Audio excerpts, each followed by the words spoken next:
diesel one and a delight to drive as well. But straight away let's see the headlamps of this vehicle. Double barrel headlamps. Here's the indicator of the car and LED DRL which is aftermarket.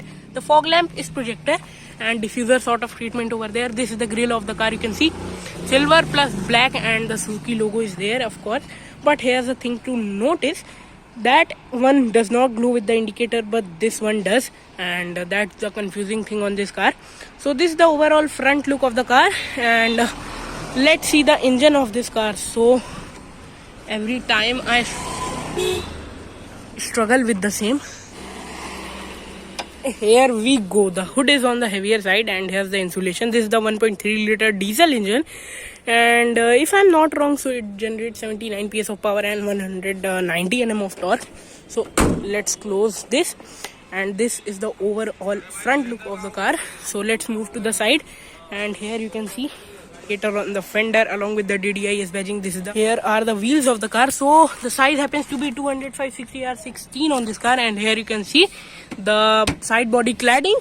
And here's the chrome door handle. This is the chrome window garnish as well. So that is the thing, dual tone appearance over here, silver plus black roof, and here's the roof rail of the car. So let's move to the rear, and this is the overall rear look of the car. You can see tail lamps which are LED, not all LED, but here's the LED strip. Other than that, everything is bulb on this car. Is the aftermarket chrome as well.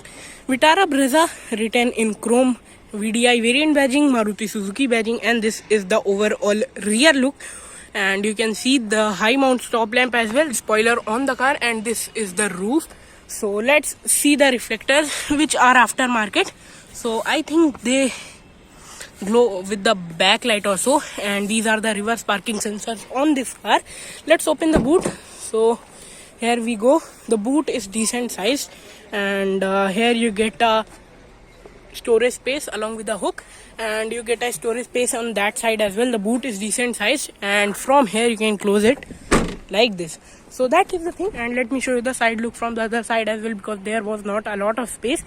So this is the side look of the car. You can see it properly, diesel tank over there. And now we come to the front. So let's sit inside the car and talk a bit.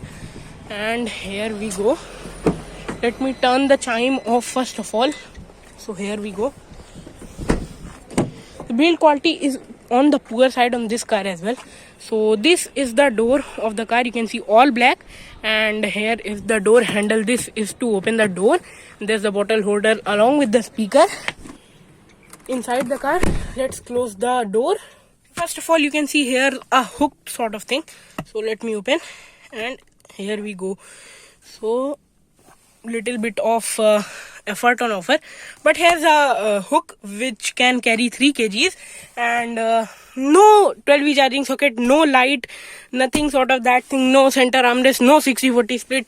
So that is kind of disappointing on, but you can see decent amount of space on offer. The headroom is also very nice, this much of headroom, and the 3 people will not be much comfortable because of this hump on offer which is very big. And here's the light as well. So that is the thing. Grab handle along with the hook, same is the case over there as well. And now we'll go to the front of the car. So here we go. Trust me on that, this car got 4 star because of the platform, क्योंकि build quality इस car की भी कोई बहुत खास नहीं है. But here's the driver side door, and you can see all black finish used over here as well. This is the tweeter on offer. Here are some other buttons. This is to lock and unlock the car. Here's the power window, child lock. These are the other power window controls as well. Soft touch upholstery used over here, and here you can keep some stuff. And this is the bottle holder. Vitara Brezza badging as well. And this seat is just 4-way adjustable. 6-way दिया जा सकता था, but that is not offered. Here are the AC. Here is the AC vent, and you can see other controls as well. This is to turn on the parking sensor. Here's the switch to adjust the ORVMs as well. This is the headlight leveler, and here you can see a lot of storage space on offer. This to open the hood of the car, which I have already shown you, and I have pushed the seat all the way behind. These are the pedals of this car. Illuminated keyring over here. So let me sit inside the vehicle, and yeah, now I am inside the car. Great insulation, and this is the steering wheel. You can see all black, No steering mounted controls on offer, but here is some piano black finish which looks nice. This is the horn pad of the car.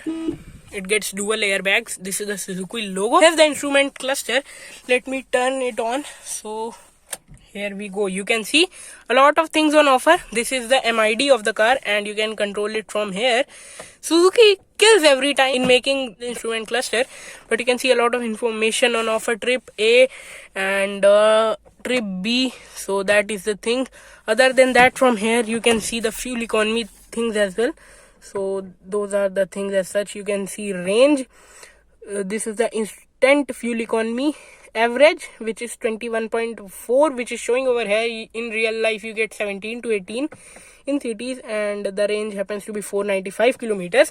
So those are the things. And the steering is adjustable, just tilt adjustable, but that is okay.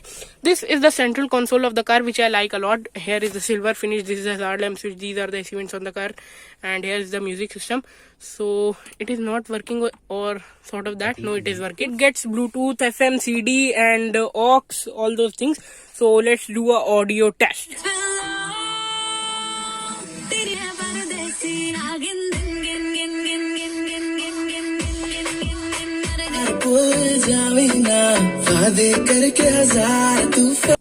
The audio quality is very nice. It gets a decent amount of bass as well.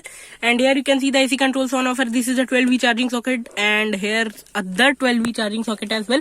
This is actually the aux and USB port. So sorry for being instant. And here is some storage space. Once again, this is the gear lever of the car, and here is some other storage space as well. You can see two bottle holders over here. This is the handbrake of the car along with the chrome tip. So that is the thing. Let's go to the glove box. So here you can see the upper glove box, which is decent size, not a lot but this much. And here's one other glove box as well. You can see a lot of things kept over here, but this is not cooled. Or let's go to the upper side. This is the driver side sun visor, which gets a ticket holder. You do not get any kind of light over here, and I'm disappointed because of this. This is the day night adjustable IRVM, and here you can see the co-passenger side sun visor along with the mirror as well. And that was all from the interiors. Let's talk about fit and finish. So the fit and finish is very nice in this car. You can think it's fitted very nicely, and here's not a lot of gap. So yeah, how's the quality? Well, hard plastics are used all over the place, and the upholstery is kind of nice. But these are the seat covers. So guys, that was my review of the Maruti Suzuki Vitara Brezza. I hope you have enjoyed it. If yes, then give it a thumbs up. That is the like button. Also subscribe to the channel, hit the bell icon and share this video as well. We'll meet in the next video. Till then, thanks for watching. Bye bye.